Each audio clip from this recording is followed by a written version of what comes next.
Assalamualaikum warahmatullahi wabarakatuh. Kawan-kawan semua, seluruh insan pengadaan di seluruh Indonesia. Berjumpa kembali dengan Agus Arif Rahman, dengan Arif. Cukup lama kita tidak membuat konten. Eh, ini adalah sekilas kartu nama saya bagi Anda yang belum mengenal. Ini saya adalah Agus Arif Rahman. Saya adalah fungsional pengelola pengadaan Ali Media dan juga bagian menjadi di dalam ikatan fungsional eh, pengadaan Indonesia di IFPI dan juga di Ikatan Ahli Pengadaan Indonesia. Dan keseharian saya bekerja di Badan Meteorologi, Klimatologi, dan Geofisika. Nah, sekilas ini izinkan saya menunjukkan inilah kompetensi yang saya miliki, inilah kompetensi ahli muda yang saya dapatkan, dikeluarkan oleh BNSP, dan inilah daftar kompetensi yang saya miliki. Kemudian ini adalah sertifikat kompetensi yang ahli media yang saya dapatkan di 2019 yang lalu di BNSP, dan inilah daftar kompetensi yang saya miliki. Nah, eh, memanfaatkan ya dalam rangka memenuhi amanah atas kompetensi yang saya miliki, izinkan pada video ini saya ingin berbagi tentang sesuatu yang penting untuk Pokja pemilihan. Jadi video ini saya khususkan untuk seluruh Pokja pemilihan di seluruh Indonesia, bahwa ada satu hal penting yang ingin kita sharing di sini, yaitu tentang NIB, nomor induk berusaha.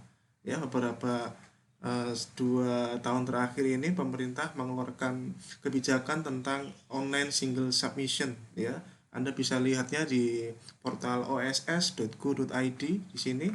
Ini juga untuk para pelaku pengadaan yang belum mengupdate atau mengkonversi si izin usaha yang lama dengan versi yang OSS ini.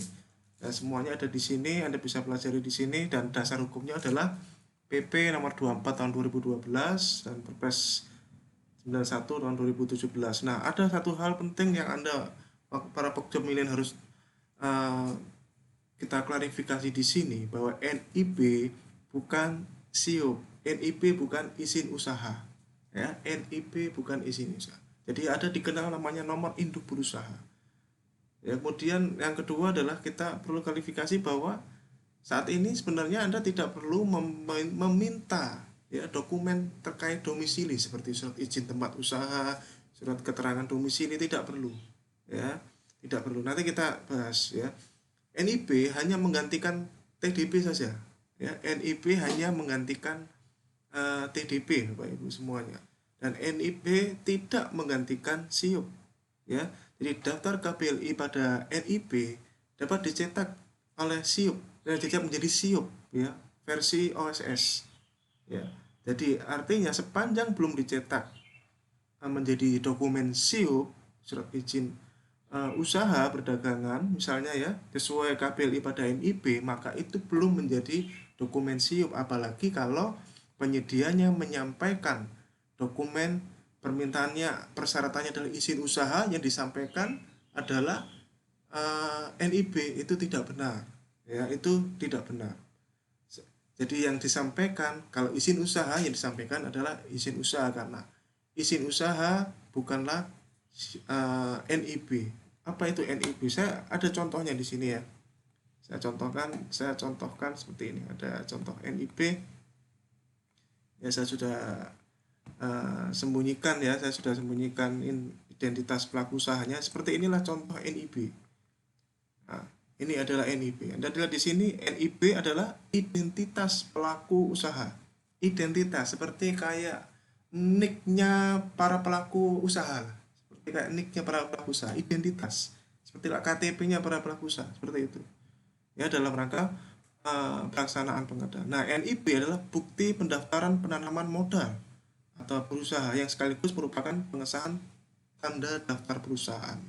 Oleh karena itulah, kalau Anda lihat pada SPC sekarang ada NIB, TDP atau NIB, sebaiknya itu juga di dokpil Anda, di dokumen pemilihan Anda, tambahkan kata-kata itu ya pada saat penyusunan dokumen pemilihan oleh LKPP. Saya kira mesti kebijakan NIB belum belum terfikirkan barangkali ya. Jadi Anda bisa tambahkan di situ di lembar data kualifikasi ya. Nah, jadi seperti ini. Jadi Anda bisa juga lihat di Anda bisa juga lihat di sini nih. Nah, di PP ya, PP 24 Anda bisa search kata NIB di sini ya. Ya, jadi Anda bisa melihat bahwa NIB itu fungsinya hanya menggantikan TDP saja. Ya, jadi hanya menggantikan TDP saja NIB. Itulah fungsi NIB. Jadi izin usaha itu hal yang berbeda lagi. Anda lihat di sini bahwa ini adalah berbagai macam izin usaha ya, ada SIUP, ada SIUPL dan seterusnya. Nah, ini khusus SIUP melalui SS dapat diterbitkan bersamaan dengan diterbitkannya NIB. Ya, semoga Anda bisa memahami ini semua ya. Jadi berbeda. Jadi kalau penyedia atau izin usaha dia menyampaikan NIB, maka itu tidak tepat. Ya, Anda mesti cari lagi di dalam data kualifikasi, barangkali ada. Saya ingin tunjukkan lagi kelanjutannya tadi ini. Jadi ini NIB. Anda lihat di sini NIB itu pasti ada lampirannya. Lampirannya adalah daftar KBLI ya. Saat ini KBLI yang digunakan KBLI 2017. Anda bisa search KBLI 2017 seperti ini ya. KBLI 2017. Nah, seperti ini ya KBLI 2017. Anda bisa search. Ini adalah setahu saya NIB yang digunakan KBLI yang digunakan pada OSS yang sekarang adalah KBLI versi tahun 2017. Nah, ini adalah daftar KBLI pelaku usaha yang ini ya. Ini ada daftar KBLI-nya. Nah, di dalam daftar KBLI-nya ini tinggal sebenarnya tinggal dicetak menjadi dokumen SIUP ya. Tapi memang ya ada beberapa verifikasi, ada proses yang harus dilewati untuk menjadi dokumen SIUP. Jadi ini kita katakan ini adalah NIB, ini adalah lampirannya KBLI. Ini saya tunjukkan, ini adalah dokumen SIUP-nya. Ini adalah dokumen SIUP yang diterbitkan setelah keluarnya NIB. Jadi NIB dulu, baru SIUP. Nah ini dia, ini SIUP-nya. Anda lihat di sini KBLI-nya ada hanya 4 KBLI yang dia cetak menjadi dokumen SIUP. Sementara di sini KBLI dia ada 12 KBLI. Ya itulah banyak saya menemukan beberapa fakta bahwa kalau kita sandingkan dalam satu perusahaan begitu, KBLI-nya ada berapa, NIB-nya ada berapa KBLI, di SIUP ada berapa KBLI berbeda. Karena memang ya ada proses yang harus dilewati untuk bisa mencetak SIUP. Sebenarnya tinggal mencetak, tapi ada proses yang harus dilewati lewat sistem ya. Jadi inilah yang digunakan oleh Pokja untuk mengevaluasi izin usaha. Kualifikasi administrasi salah satunya adalah izin usaha. Inilah yang dievaluasi Pokja. Kalau ini untuk apa? Kalau ini untuk mengevaluasi TDP saja. Dan TDP kita tidak perlu mengevaluasi KBLI-nya, cukup pokoknya asal ada NIB itu berarti sudah menggantikan TDP. Atau dia tidak menyampaikan NIB, ada TDP, ya sudah, itu berarti lulus karena adalah TDP atau NIB. Jadi ya saya ulangi lagi, ini adalah contoh NIB, ini adalah daftar KBLI-nya, ada 12 KBLI kan saya contohkan di sini.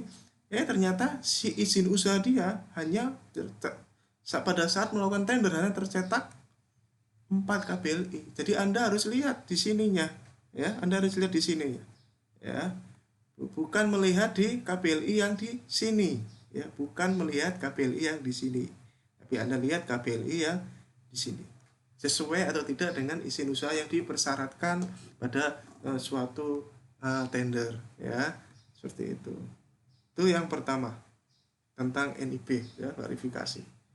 Jadi artinya ini sebenarnya sepanjang belum dicetak menjadi dokumen SIUP sesuai KBLI NIB, maka belum menjadi SIUP, karena yang diminta adalah izin usaha ya, izin usaha seperti itu. Seperti yang tadi disampaikan di sini ya, di sini ya yang diminta apa sekarang ya, ini ada berbagai macam izin usaha yang Anda bisa lihat di PP ini, yaitu biasanya sih ya umumnya adalah SIUP seperti ini ya. Kalau SIUP berarti yang disampaikan adalah SIUP, karena NIB hanya pengganti TDP. Di dalam PP ini juga dijelaskan bahwa NIB pengganti TDP di pasal nanti Anda bisa cari ya, di pasal tertentu NIB adalah pengganti TDP ya, tanda daftar perusahaan ya. Anda bisa cari, saya lupa pasalnya pasal berapa, ini dia ya, kebetulan ketemu alhamdulillah di pasal 26 ini ya. NIB berlaku juga sebagai TDP, juga berlaku sebagai API dan hak akses kepabeanan. Ya, NIB merupakan pengesahan TDP dan itu juga bunyi tadi kan ya di sini ya, di dokumen NIB perusahaan ini juga bunyi kan ya di sini ya, sekaligus sebagai pengesahan TDP ya. Jadi jangan kalau misalkan perusahaan itu tidak menyampaikan TDP, ya jangan digugurkan kalau mereka menyampaikan NIB, nomor induk perusahaan ya. Itu. Oke, kemudian yang kedua yang kita perlu klarifikasi di sini adalah tentang salah satu kualifikasi domisili. Di dalam peraturan RKWP 9 maupun di Permen PUPR 14 2020 yang tentang pedoman pelaksanaan pemilihan penyedia melalui barang, jasa lainnya, jasa konsultan juga untuk pekerjaan konstruksi yang untuk di PUPR 14, kualifikasi administrasi bunyinya mesti ada yang seperti ini: mempunyai atau menguasai tempat usaha atau kantor dengan yang tempat yang benar, tetap dan jelas, baik berupa milik sendiri maupun sewa ya, seperti itu. Jadi artinya ini adalah yang perlu kita klarifikasi di sini adalah Anda tidak perlu lagi meminta dokumen-dokumen terkait ini, asalkan dia sudah punya izin usaha ya. Asalkan dia sudah punya izin usaha, maka tempat itu sudah terikat di dalam izin usaha itu. Kalau tempatnya salah, gimana Pak? Ya itu tanggung jawabnya yang menerbitkan izin usaha ya. Persyaratan kualifikasi administrasi berupa domisili, asalkan memiliki izin usaha, maka otomatis persyaratan ini sudah terpenuhi. Sama halnya dengan persyaratan seperti tidak masuk daftar hitam, persyaratan surat pernyataan itu kan di dalam SPS-nya otomatis ya. Tinggal saat pembuktian dengan kebenaran lokasinya, misalkan seperti itu. Kalau misalkan lokasinya tidak benar, ya Anda klarifikasi lah ke yang penerbitkan izin usaha misalkan. Tapi sebenarnya tidak perlu pun juga tidak apa-apa ya. Jadi tidak perlu Anda meminta lagi surat keterangan domisili, surat izin tempat usaha, walaupun di SPS itu tetap ada isiannya ya, tetap ada isiannya ya. Diisi atau tidak diisi sepanjang pelaku usaha itu mengisi, peserta itu mengisi alamat ya, dalam data kualifikasi, ya sudah, ini artinya memenuhi. Artinya pelaku peserta itu mempunyai dan sudah menguasai tempat usaha, dia sudah mengisi ya, seperti itu. Namun pada prinsipnya kebenaran lokasi menjadi tanggung jawab pemberi izin usaha bila ternyata tidak benar. Kesimpulannya, Pokja tidak perlu meminta surat keterangan domisili, surat izin tempat usaha. Kuncinya adalah dokumen usaha itu sendiri. Itu yang dipastikan benarnya di situ. Ya, dan sekarang mestinya dengan konsep OSS ini ya lebih mudah ya, karena ini kan online single submission, sangat mudah mengecekannya. Ya, kita bisa mengklarifikasi langsung by system, tidak rumit ya, tidak rumit. Ya, ada barcode-nya dari situ, tinggal dicek kebenaran dari izin usaha tersebut. Ya, kuncinya adalah sebenarnya ada di izin usaha. Oke, saya kira seperti itu. Barangkali apa yang saya sampaikan Anda tidak setuju, misalkan seperti itu, tidak ada apa-apa. Kawan-kawan semua, jangan lupa bagi Anda yang belum memiliki buku saya, ini adalah salah satu buku saya, ini buku yang kedua, buku kerja pejabat pembuat komitmen yang bisa dapatkan di berbagai toko buku dan di berbagai online shop, dan semoga ini bisa bermanfaat buat Anda semuanya. Pesan terakhir dalam menerjuni bidang pengadaan ya, kita sebaiknya niatkan ibadah dan amal jariah agar diri kita terjaga dari segala macam keserakahan. Ini adalah untuk mengingatkan diri saya, Bapak Ibu, dan mari saya mengajak kita semua menjadi pelaku pengadaan, bukan pemain pengadaan, dan jangan korbankan orang-orang yang menunggu Anda di rumah. Ini untuk pesan untuk diri saya pribadi. Terima kasih.